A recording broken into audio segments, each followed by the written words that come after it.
Ada orang yang kecewa berdakwah adik-adik di kampus. Kenapa kecewa? Letih, Kak. Susah, Ustadz. Waktu kami sudah habis. Kamu hanya baru berkorban waktu. Berkorban perasaan. Tapi pengorbanan yang paling menyakitkan adalah ketika orang berkorban harta. Kekecewaan yang mendalam. Habis sepertiga gaji. Habis 2,5% zakat. Habis semuanya. Tidak nampak efeknya. Mana? Allah memberikan penghiburan, ketenangan. Allah mengobati hati yang kecewa. Wa ma tunfiqu min khairin fali anfusikum. Apa yang sudah kau infakkan dari kebaikan-kebaikan itu, sesungguhnya itulah yang akan kau bawa mati menghadap Allah. Adapun yang ada di dunia ini, itu akan tinggal. Lalu kemudian apa kata Allah Subhanahu wa taala? Wa ma tunfiquna illa ibtigha'a wajhillah. Wa ma tunfiquna illa ibtigha'a wajhillah. Pengulangan-pengulangan ini untuk menguatkan dalam pikiran kita. Titik, titik, titik, titik, titik. Baru satu kali sebut. Disebut dua kali, mulai dia menjadi garis. Agak nyata dan jelas. Tapi begitu disebut 3 kali, garis-garis mulai menyatu. Kuat dalam pikiran. Wa ma tunfiqu. 1 kali. Wa ma tunfiquna. 2 kali. Tapi ingat, yang mana yang akan dibawa mati menghadap Allah itu? Illa batigha'a wajhillah. Yang mengharapkan ridha Allah Subhanahu wa ta'ala. Makanya puncak kehidupan kita ini tidak lain tidak bukan hanya menghadapkan balasan Allah. La nuridu minkum jazaa'an wala syukura. Kami tidak inginkan jaza, balasan.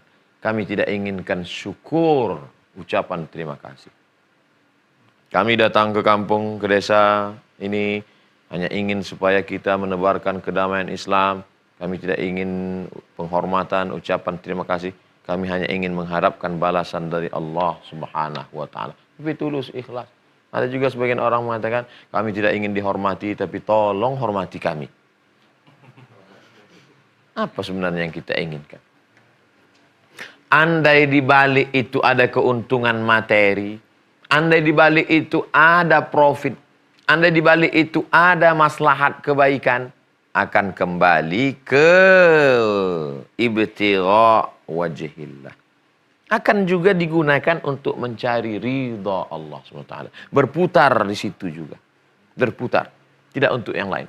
Ketika rusak keikhlasan ini, rusak niat baik ini, maka hancurlah semuanya. Hubungan antara hidayah dengan materi tidak bisa dipisahkan sama sekali. Dapat hidayah orang kota Al-Madinah Al-Munawwarah. Bersyahadat asyhadu an la ilaha illallah wa asyhadu anna Muhammadar Rasulullah. Berapa panjang perjalanan dari kota Madinah. Balik mundur ke kota Makkah. Dari kota Makkah masuk ke kota Madinah. 500-600 kilometer. Hari ini kita tenang naik mobil pakai AC. Tapi zaman Nabi Muhammad SAW mereka menunggang unta. 8 hari 8 malam. Biaya perjalanan itu makan 3 hari 3 malam, siapa yang membawa? Asma binti Abi Bakar. Dari mana? Dari rumah Abu Bakar Siddiq. Perjalanan panjang naik onta. Ontanya punya siapa? Makanan selama 8 hari 8 malam. Menyewa guide penunjuk jalan. Siapa itu punya cerita? Abu Bakar Siddiq radhiyallahu anhu. Oleh sebab itu bercerita tentang hidayah dengan harta, support materi tidak terlepaskan. Maka umat Islam kalau ingin hidayah sukses, maka punya basic ekonomi, kekuatan yang baik. Itu dikatakan Nabi SAW. Ini ayat Al-Quran. Al-mu'minul qawiyyu. Seorang mukmin yang kuat ekonominya.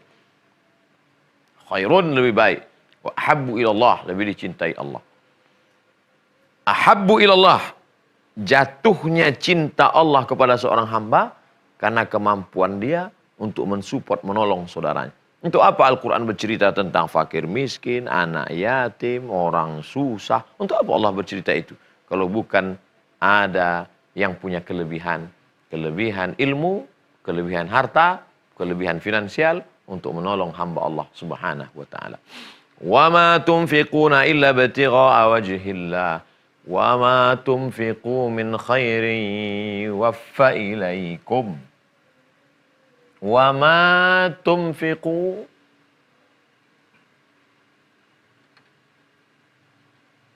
min khairin, ketiga kali yang engkau infakkan untuk kebaikan-kebaikan itu, yuwaffa ilaikum, maka dia akan dibalas Allah Subhanahu wa taala.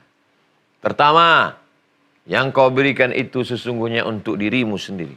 Kedua, yang kau berikan itu mestilah untuk mengharapkan ridha Allah semata. Ketiga, yang kau berikan itu pasti akan dibalas Allah Subhanahu wa taala, yuwaffa, penuh, full. Sekali sebut boleh jadi lupa, sekali sebut boleh jadi ragu. Kalau sudah 3 kali, penekanan makna yang begitu kuat. Kenapa ketika cerita kecewa, hidayah tidak sampai sekali saja sudah cukup. Tapi kalau sudah cerita masalah uang, bercerita masalah materi, bercerita masalah keuntungan, sampai 3 kali. Untuk menunjukkan bahwa godaan harta begitu kuat. Banyak orang ketika digoda, diuji dengan kemiskinan, lulus. Diuji dengan sakit, makin banyak istighfar. Makin sakit, makin banyak berzikir. Tapi kalau sudah diuji dengan harta, disitulah datang lalai, datang sombong, datang angkuh, datang berbagai macam. Oleh sebab itu maka kekuasaan disupport oleh harta. Kekuasaan, orang bisa berkuasa karena harta. Ilmu juga karena harta. Bagaimana mungkin orang mendapatkan ilmu tanpa harta? Pendidikan mahal. Maka harta bukan segalanya. Tapi tanpa harta, sulit orang untuk mendapatkan segalanya. Termasuklah dakwah, hidayah, juga dengan support harta yang luar biasa. Ayat belum selesai, kita akan lanjutkan setelah yang berikut ini.